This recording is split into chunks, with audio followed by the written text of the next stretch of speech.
Petkov večer v Kanu je dobesedno zajela vročica sobotne noči, ko sta na oder stopila direktor festivala Thierry Frémaux in John Travolta, ki je presenečen prejel častno zlato palmo, še pred premiero svojega režijskega prvenca, pravljičnega, otroškega, tudi avtobiografskega filma o enosmernem nočnem poletu s propelerskim letalom. I was just happy to be here. I never expected this.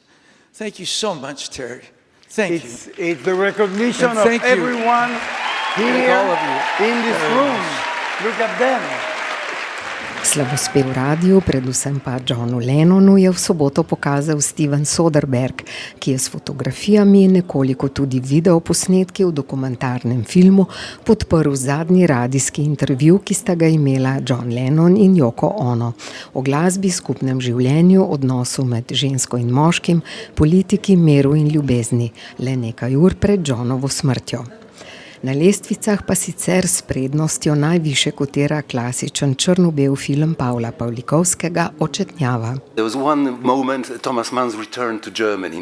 biografiji Thomasa Manna je poseben trenutek, njegova vrnitev v Nemčijo leta 1949, ki ponuja dober kontekst tudi za družinsko zgodbo in ljubezenski trikotnik med Klausom, Eriko in Thomasom. V filmu Ceste Pavlikovski prikaže nekaj dni življenja Thomasa Manna, igra ga odličen Hans Zihler, ki se vrne v porušeno Nemčijo o praznovanju 200. obletnice Goethejevega rojstva.